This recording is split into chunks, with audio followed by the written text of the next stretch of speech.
transfer portal for undergrads has closed. Michigan has emerged mostly unscathed, but yet it had some losses, some people who transferred out of the program, and there's certainly still a possibility you could see some grad transfers, albeit seemingly unlikely, but we have seen Michigan add to the class with a wide receiver today. Let's get into all of that, as well as the lost commitment that was expected on this episode of Locked On Wolverines.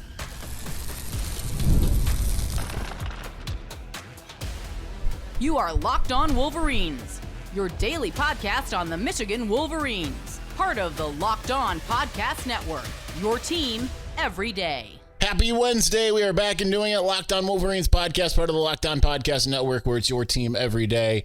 I am your man on the ground, Isaiah Hull, publisher of Wolverines Wire through USA Today Sports Media Group. And despite all of the insistences of certain accounts out there that happen to lean, albeit very slightly, they lean so slightly towards a scarlet and gray and green and white contingent, they proclaimed the mass exodus. Scott Bell owned a Sparty who came up with his list that of all these players that were going to be leaving Michigan, will transfer. Those in glass houses if you're in East Lansing, by the way, because they've lost some 30-some, and they continue to. Kari Crump, one of the Tunnel Six in the transfer portal as of today as a grad transfer. So they insisted you would see Colston Loveland, Kenneth Grant, Mason Graham, Will Johnson, all of the above, all depart the program in search of greener pastures. That they have that level of wishful thinking. And then there's the scarlet and gray contingent that love to screech cheating. And they're the ones that say that because of that, there would be a bunch of people that would be leaving. They're the same ones that insist that that's the reason why Michigan is not getting a heck of a lot of recruits. Not because of other things like NIL or coaching changes. The fact that the staff wasn't set till about a month ago. No, it's Connor Stallions. It makes about as much sense as the people I saw on Twitter today that were proclaiming that the only reason Michigan beat Alabama is because they sent Connor Stallions to, who wasn't with the team anymore, to Atlanta to watch Alabama-Georgia, which actually would have been 100% legal if they did. Well, maybe not with Connor because he had no affiliation with the school, right? He could not at that point. But they 100% could send scouts to that game. That's the fun part. Nonetheless, Michigan has had its share of players leave. It seems like if you are a backup linebacker on this team, you don't want to play for Brian Sean Marie for whatever reason. But certainly it couldn't have anything to do with the depth chart, could it? No, that sounds absurd. But you already know who the starters are for Michigan at linebacker. It's Ernest Hausman and Jay Sean Barham. You already know that Jaden Hood and Micah Pollard and Jimmy Roller are probably those next guys, right? So no one was really thinking that a freshman in Jeremiah Beasley was going to be a major factor. Hadn't really even heard the name Hayden Moore. I certainly hadn't heard Jaden Moore because he doesn't exist, or he does, but maybe not on the team. Hayden Moore, but Samaj Bridgman, that one hurts a little bit to see Samaj Bridgman leave because he's former 4-star. So you had 2 second-year guys and a freshman, and certainly people want to make it sound like the sky is falling as a result of that, because that is typically how things work in Ann Arbor or outside of Ann Arbor to those in Ann Arbor. So let's see if I can pull this up, because I just realized I probably can't do as much off the top of my head as I thought. But was it a debacle? Absolutely not. Was it a good thing? No. So obviously you see players like DJ Waller, Amir Herring. See, I was already forgetting people. Find their new schools of choice in the last week. Jeremiah Beasley, just before, about 5 minutes before I hit record on this, committed to Missouri. That is insane to me just because it was like 5 days ago that he entered the portal. Now, Missouri was one of his finalists before, but you look at with the Waller and Beasley, you wonder if NIL plays a factor. I'm not going to even hide that because that's clearly where we're at, right? Like you have NIL playing a factor in people departing. That, you have players telling you that other teams are trying to throw them bags of cash. They're openly telling you that. So it's a new world that Michigan has. The thing that's frustrating, I don't highly expect Michigan to change, but it almost has to, because you can't just see a roster poached like this. Now, overall, Michigan has 17 guys who ended up leaving the program. One who's expected back in Amarian Walker, surprisingly, who transferred to Ole Miss. 17 guys.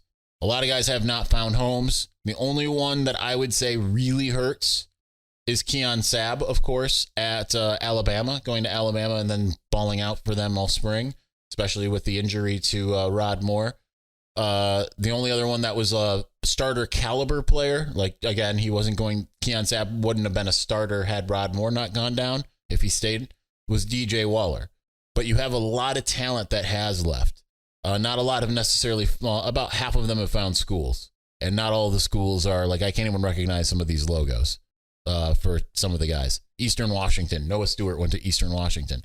Raise your hands if you had an idea who Noah Stewart was. But a lot of these other guys just haven't really matriculated necessarily, right? Cam Calhoun, was a disappointing one because he really was getting talked about a lot. He leaves. Darius Clemens, who just has everything Michigan needs. Carmelo English, smaller receiver, but again, they need receivers. Christian Dixon, who was a 4-star at the time of his commitment, 3-star in the transfer portal. Speedy guy. Everyone was excited about him until Xavier Worthy committed, 1 or 2 weeks later, fellow Californian. That was even faster. So again, they didn't necessarily lose anyone, right? They didn't, at least not to this juncture, they didn't lose a name. So that's a positive.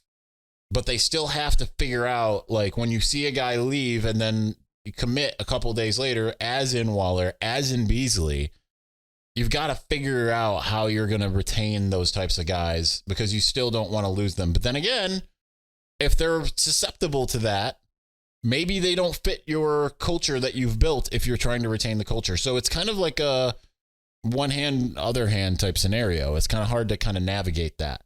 But I don't think that Michigan's lost anyone that's necessarily going to hurt them. Obviously, along with wide receiver depth, the linebacker depth has now taken a really big toll, and that's not exactly ideal. Let's see if I had a sheet here that I thought was going to help me, but maybe not. No. I was thinking I could look at the overall depth chart here, but I don't think I can do that in a quick enough fashion while continuing to talk, because I can't walk and chew gum at the same time. Can't do it. But nonetheless, it's disappointing, but then you still look at the guys that they've retained, not just those starter types, but also those ones that are expected to be big time players this next year. So let's look a little bit at the 2023 class, and then we'll also get into Michigan's new wide receiver that it just got in CJ Charleston. I really wanted to call him CJ Chesterton. That just, for some reason, that fits. I kept on writing CJ Chesterton, and then why can't I find him? Oh, that's why. But no, because that's not his name. But we'll do that here in just a moment. Before we do, it's winner take all time in the NBA and NHL, and FanDuel is giving you a shot to bring home a win of your own. Right now, new customers can get $150 in bonus bets. That's win or lose with any not win or lose, it's just winning. That's my mistake. With any winning $5 bet. So be smart about it. Pick a ringer, $5. It might make $5.10, but then you get $150 to play with. It's $150 on bet to bet on spreads, money lines, player props, and more. Visit FanDuel.com/lockedon. Make every playoff shot count. FanDuel, America's #1 sportsbook.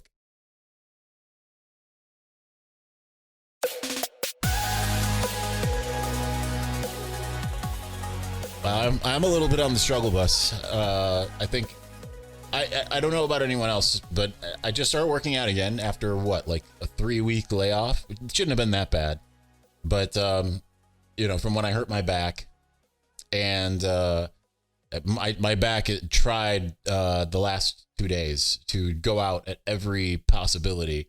It was just trying so hard. It didn't. And for those who are going to be like, well, you just need to watch your form. No, it's not even when I'm doing anything. It's like you just like you turn your head one way and the lower back is just like, oh, don't like that. It was just really trying to go out again. That's usually how I hurt myself. It's usually doing something completely inane. It's rarely exercising. It has happened when I was exercising, but it always makes me 1,000 times more tired than I am before. Everyone's like, I remember even when I was in really good shape, exercising always made me more tired, even in the like general life outside of exercising. And I remember always going to the gym in college. This is when I used to run like at a baseline of 7.5 miles an hour and get it up to 10 and then lift after that, and just like insane shape. And like the person that worked at the Bally's in Ann Arbor was like, oh, you work out, you get energized. I'm like, I do not get energized. I get the opposite of energized. I get sleepy. Kind of where I'm at right now. So fumbling of the words, my apologies. Not exactly operating at a high consistent level at this juncture. But anyhow, so when you look at the 2023 class, it is starting to dwindle a little bit because you have a couple players here that are out that you really expected to. And it's a handful. Like Michigan got a decent amount of 4 stars, but not like an insane amount of 4 stars in that last class in the 2023, not 24. Of those 4 stars, according to 24/7 Sports, you've just lost the number 4 guy in Carmelo English, the number 5 guy in Cameron Calhoun. You lost the number 8 guy in Amir Herring. And then you looked at 2020. Well, you also lost Samaj Bridgman, who I didn't mention there. But otherwise, I mean, you're still pretty much in a good place, right? You've got a lot of talent here, and you also lost DJ Waller, who was actually closer to the bottom of the class, and Hayden Moore, who was the second from the bottom, ahead of only the kicker and Adam Samaha. So that's who you have lost thus far. But there are a lot of faces in this class that certainly could play a role on this team. The number 1 recruit, the number 1 commitment, enrollee, signee, whatever you want to say, from that class of that sophomore group, that is as a guy that you're going to see on the field this year, Eno Ueda. So they are still in a good spot with some of these guys, the top class. The first 3 guys, the top 3 guys, I expect to be factors this year. Ueda, safety Brandon Hillman, cornerback Jair Hill, who, unless they find someone in the transfer portal, is likely to be a starter in his second year. And that's fine, right? Like, I feel like we tend to devalue some of the younger players when you think about it. Like last year, it was second-year players that were really those big standouts. Derek Moore, Colston Loveland, Will Johnson, Mason Graham, Kenneth Grant. So it's just all about taking that next step forward. I've said this a ton of times, no less than 10 times on the show, that you go from year 1 to year 2 is when you make your biggest jump. So expect and hope that for those guys. Cameron Brandt, an edge rusher, could be a guy that takes that big leap. Obviously, we saw a big catch from Deacon Tonielli, who was one of the tight ends, one of the 2 tight ends. Zach Marshall, I believe I also had a catch in there. Looking further down the list, guys like Trey Pierce, who was not dressed for the spring game, nagging injuries, could be in that rotation. I would actually kind of bet on that, because it sounds like he's really going to Lou Esposito, position coach, and really spending a lot of time with him, making sure he understands the concepts, making sure that he's kind of staying mentally sharp and all of that. So he's a guy that I would really hope for. You've got 2 receivers, Samaj Morgan, Frederick Moore, who you are hoping are going to take that next step forward. And And Kendrick Bell, who came in as a QB, obviously looked the part of being a wide receiver 1 in the spring game at times. I would be remiss if I didn't mention Breon Ishmael, who also looked very good in the spring game as well. Benjamin Hall, running back, would be the one that I would expect over Cole Cabana at this juncture, just because we've seen more of him at this point. So there's still a lot, and those are a lot of guys that could be really big contributors. But obviously, the issue for Michigan is not it is depth a little bit, but it's more so the quarterback position, because kind of around the entire team, you already know who like the starters are. Yes, you need to have the depth. You need those second-year guys to take that step forward.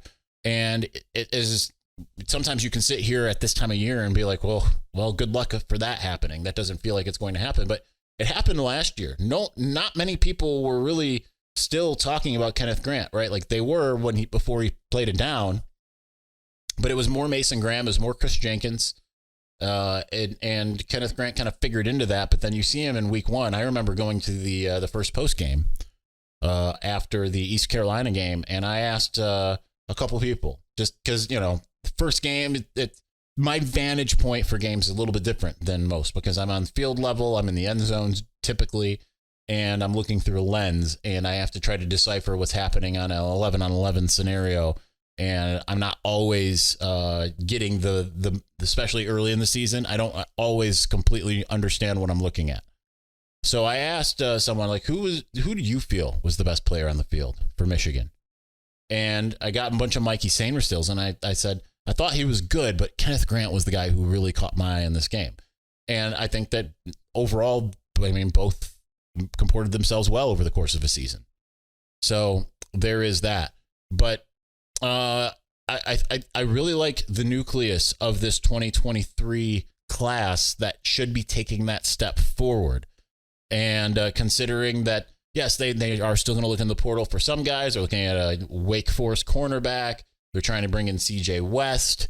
And there's some players that they're certainly trying to bring in. That's going to be more to bolster, especially when you look at the 2022 class now, the juniors, the upperclassmen. I'm looking at it, it's kind of just like banger, banger, banger, right? Now they lost number 4, Keon Sabb. They lost number 6, Darius Clemens. But otherwise, let's just go through this real fast. You know what? Let's do that on the other end. Let's talk the 2022 class, and then we'll talk CJ Charleston. I almost said Chesterton again. We'll do that here in just a moment. All right, game off. We got to pause here to talk more about Monopoly Go. I know what you're saying, flag on the play. You've already talked about it, but there's just so much good stuff going on in this game. In Monopoly Go, you can team up with friends for timed tournaments where you work together to build up each other's boards. The more you win together, the more awesome prizes you unlock, and there's so much to get. Unique stickers that you can trade with a friend, to complete albums for big prizes, cool new playing pieces to travel the board with, hilarious emojis for taunting friends when you smash their buildings or heist their vaults. Plus, Monopoly Go feels new and exciting every day with constantly changing tournaments and challenges. A ton include their own unique mini games like digging for treasure or a robot pachinko machine, and there's always new timed events that help you win big, like massive multipliers for everything you win or rent frenzies. There's always something fun to discover in Monopoly Go, so get off the bench, reading comprehension, and go and download it now for free on the Google Play or App Store. Game on.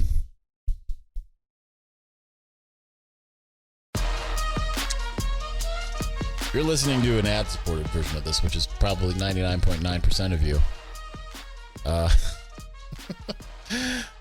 I did so good. I did so good until the last second. So good. 2022. This is like, why does Michigan have success? Listen to the names at just going as I go through this one class, top to bottom, ranked in order here of best to least best. This is kind of reminiscent of that 2018 class in some ways. Or I shouldn't say it is. It has the possibility of being that. Now, they've lost some guys to transfer here too, but Will Johnson, Zeke Berry, Derek Moore. I'm skipping the transfer outs. Tyler Morris, Mason Graham, Colston Loveland, Jimmy Rolder, Cody Jones, Kenneth Grant, Jaden Denegal, Alessandro Lorenzetti, Marlon Klein. I'll add Marion Walker in there because it sounds like he's coming back. Miles Pollard, Micah Pollard, Alex Orji, Connor Jones.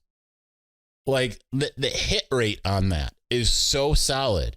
Like, Connor Jones, yeah, you feel like year 3, you're probably not going to see him because there's just guys ahead of him. You might have your starting quarterback as the second lowest guy that remains on the team. A guy that's going to be probably a big factor when it comes to linebacker is, as a backup linebacker, is the third worst guy on the team. You hope that Miles Pollard comes up. I've been talking about him forever. Marion Walker, if he comes back, could be a factor. Marlon Klein is going to be your likely second starter at tight end. Alessandro Lorenzetti, I believe, switched to defensive line. I don't know that I expect to see him. Jaden Denegal is in the quarterback competition. And then you just kind of move up. Kenneth Grant, banger. Cody Jones, we're kind of waiting on him. Jimmy Rolder, maybe a banger. Colston Loveland, banger. Mason Graham, banger. Tyler Morris, banger. Maybe, hopefully. Derek Moore, banger. Zeke Berry, banger. Will Johnson, banger. Like, it's, and for, if you don't know why I keep on saying banger, I'm replicating the TikTok. There's a TikTok thing. It's actually for fragrances, I think. So it's a very niche reference that I'm making, but it is a solid foundation of a class when you look at the hit rate there, because it is kind of reminiscent of 2018 in a lot of ways, because 2018 was top to bottom just incredible. Jake Moody, Cam McGrone, Aiden Hutchinson, Jalen Mayfield, Ryan Hayes, Mustafa Muhammad didn't really count, Julius Welskoff, Joe Milton, Jamon Green, Miles Sims, Taylor Upshaw, Christian Turner, Ben Van Sumer, and Vincent Gray, Michael Barrett, Sammy Foston, Luke Schoonmaker, German Green, Hassan Askins, Ronnie Bell. Very similar. Some of those, not all those guys hit. The guys at the bottom of the list, Ronnie Bell, Hassan Haskins, hit big. Luke Schoonmaker, near the bottom of the list, hit big. Michael Barrett hit big. It's the top of the class. I mean, Jake Moody would be technically the bottom as well. Top of the class drafted guys. Cam McGrone, Aiden Hutchinson, Jalen Mayfield, Ryan Hayes. So it's the hit versus miss portion of that class in particular of 2023 thus far feels like it's on par to maybe being something similar. Now you just need the character to go along with it. All right, so let's talk about the grad transfer wide receiver from Youngstown State, CJ Charleston, who his position coach initially was Josh Sinagoga, who's an analyst for Michigan now. So he's at least played tough competition, hasn't necessarily had the best games against Ohio State. One catch for 7 yards last year against the Buckeyes. A couple years ago, he played against Michigan State. I don't recall nothing that much better than that. He's had a couple games where he's had 80 yards, has one where he eclipsed 100 in his career. I think 2 in his career he's eclipsed 100. One in his freshman year and then one last year. Last year he had 503 yards and 4 touchdowns. Averaged, I think, 15.9 yards per catch. He's 6'1", 190. So still not really a super tall guy, but certainly a guy that could give you something. Now, I am concerned based off of the fact that he played in the FCS, because the competition level is about to go not just up, but way up, because you're not lining up against Indiana State anymore, or UNI. You are lining up against Texas. USC might not be the best, but if they end up getting a guy like Cormani McLean or someone like that, then that maybe changes things. But you're going up against Texas, you're going up against Oregon, you're going up against Ohio State. It's a little bit of a different competition level. We saw with Dalen Baldwin, he had kind of varying levels of success and more so later in games. And he kind of made a similar jump going from Division I, I think Jackson State's FCS. I know it's Division I because he corrected me when I said what's it like moving up to Division I. I meant FBS level. So you have and you also have to have a quarterback that can get him the ball, right? So that's the other part. But certainly that's a step in the right direction. I understand he's not exactly a heralded guy. His only other offer was not an impressive one, so much that I can't remember what it was, at least the ones that he reported. But Michigan knows what it wants and has gotten a lot out of guys that maybe are overlooked. So you hope that that's the case. But you need bodies nonetheless. You need guys that can compete in that room because right now they don't have a lot. So you need bodies. And people say like 5 scholarship guys. I only still count 4. And Tyler Morris, Samaj Morgan, Fred Moore, and Kendrick Bell. I don't know if people are counting Peyton O'Leary there. But they just don't have a lot of guys that are typical scholarship guys that are on the roster. You're adding the 2 freshmen as they come in. Can't rely on freshman wide receivers. We've learned our lesson. You cannot, unless you got Jeremiah Smith, like Ohio State did, cannot rely on freshman receivers. Even Marvin Harrison didn't exactly ball out as a freshman. Chris Olave didn't ball out as a freshman. Couldn't speak on Garrett Wilson or Jackson Smith and Jigba. I don't remember, but I do know that like Chris Olave, unfortunately, had his coming out party against Michigan. But other than that, was kind of quiet. Marvin Harrison didn't really have his coming out party until the Rose Bowl. Otherwise, kind of quiet. So you cannot rely on freshman receivers. Michigan has typically not, and it's had more success when it has not, right? That's the reason why, one of the reasons why quarterback play was the reason for 2017's issues, but not having veteran receivers, if they would have had like Amara Darbo and Shea Uchesson, maybe it plays out differently. I'm not sure. All right. Anyway, that's going to do it for us today. We will be back on Thursday. We have a special guest joining the program. It's been a long time coming. Josh Pate from Lake Kick. He is coming on to the show tomorrow. Look for an earlier episode because we are recording with him in late morning. And we'll talk about his thoughts on Michigan. He just had a really cool video where he said that Michigan's the last great college football team. I've seen him at a lot of games. He got got to see a lot of Michigan. And yes, he counted Michigan out a lot. But, at the same time, when it came down to the national championship game, he was like, you know what? Yep. I regret the error of my ways in this. So we'll talk to him about what he saw from Michigan, kind of his expectations of the team, especially since we just discussed here on this show the idea of having the most first-round draft picks, how that can correlate into a national champion. Didn't last this past year, but Michigan with 4 projected guys, I'm just curious to see what his thoughts are for Michigan moving forward. So that's going to do it for us today, though. So thanks for watching. Thanks for listening. We'll talk to you again soon. Peace.